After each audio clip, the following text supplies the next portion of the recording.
कभी सोचा है कि हमारी दुनिया की इतनी बड़ी बड़ी मुश्किलें जैसे कि क्लाइमेट चेंज हमारी कहानियों में दिखती क्यों नहीं? ऐसा लगता है जैसे वो है ही नहीं। तो आज हम अमिताभ घोष के नॉवल गन आइलैंड में इसी सवाल का जवाब तलाशेंगे और देखेंगे कि ये सिर्फ एक कहानी नहीं बल्कि हमारे आज के दौर का एक कह सकते हैं एक आईना है। तो यहीं से एक बहुत बड़ा सवाल खड़ा होता है जिससे घोष अपने काम में बार बार टकराते हैं। सवाल यह है कि जब दुनिया इतनी तेजी से बदल रही है तो हमारी कहानियां इस पर इतनी खामोश क्यों हैं?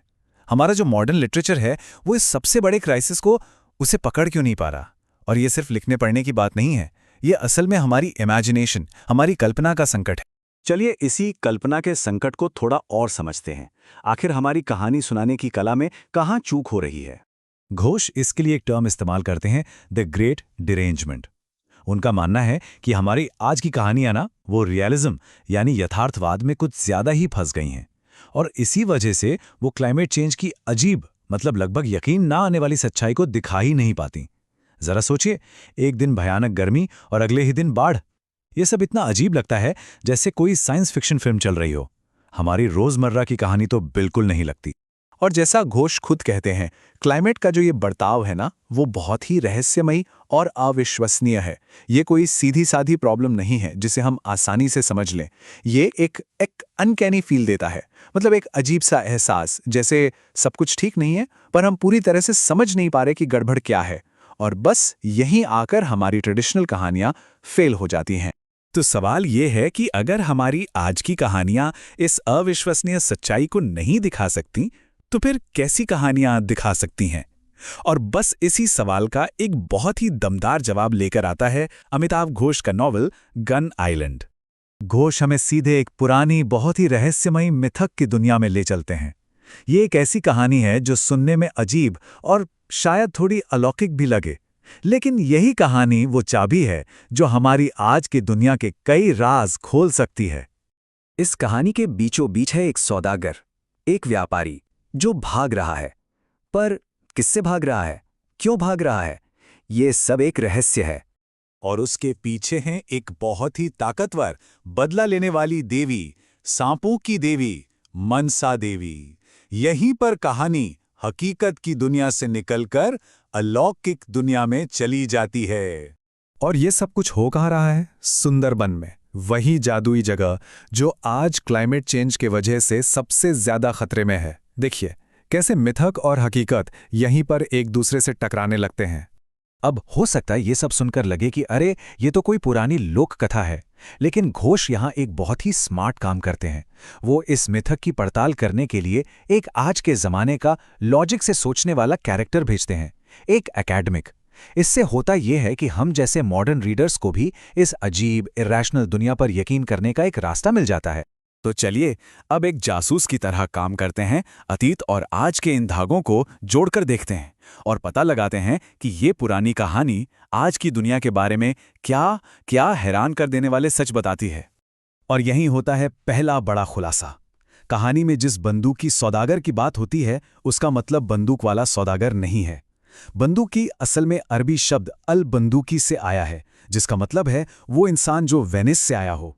और कहानी में जिन रहस्यमयी द्वीपों का जिक्र है वो असल में मिस्र और सिसिली हैं। एक झटके में मिथक इतिहास बन जाता है।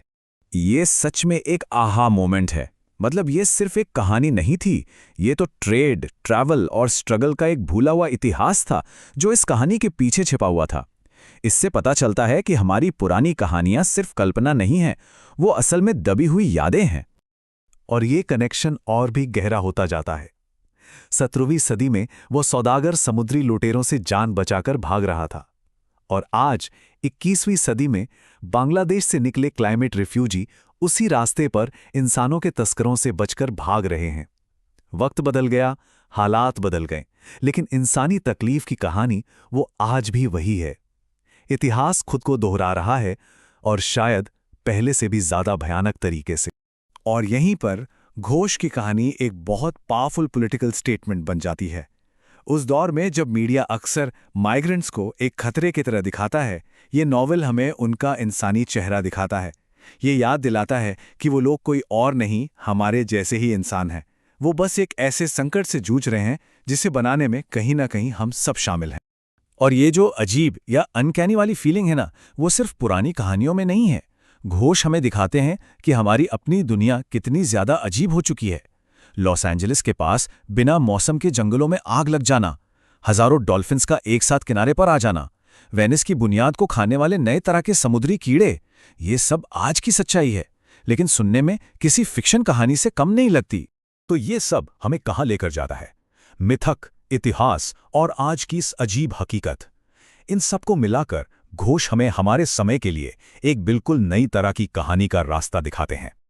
और यही है इस पूरी बात की सबसे बड़ी सीख कि अगर हमें आज के इस अविश्वसनीय दुनिया को समझना है तो हमें उन कहानियों को अपनाना होगा जो खुद अविश्वसनीय लगती हैं। हमें सिर्फ लॉजिक से नहीं, बल्कि लॉजिक के साथ साथ मिथक, इतिहास और कल्पना सबको एक साथ लेके चलना होगा। तो घोष का फॉर्मूला क्या है? इसे हम 3 स्टेप्स में समझ सकते हैं। पहला, पुरानी भूली बिसरी कहानियों और मिथकों को ध्यान से सुनो। दूसरा, उनके अंदर छिपे असली इतिहास को खोज निकालो। और तीसरा, उस समझ का इस्तेमाल आज के मुश्किल हालात का सामना करने के लिए करो। तो याद है हमने शुरू में द ग्रेट डिरेंजमेंट की बात की थी? गन आइलैंड उसी का जवाब है। ये सिर्फ एक नॉवल नहीं है, ये एक तरह का मैनिफेस्टो है। ये हमें दिखाता है कि मुश्किल समय में आर्ट या कला हमें रास्ता दिखा सकती है, हमें जगा सकती है और हम सबको एक दूसरे से जोड़ भी सकती है। तो आखिर में एक सवाल सोचने के लिए रह जाता है, इस बदलती दुनिया में सरवाइव करने के लिए हमें आखिर किस तरह की कहानियों की जरूरत होगी? ये सिर्फ एक साहित्यिक सवाल नहीं है, ये हमारे आने वाले कल का सवाल है।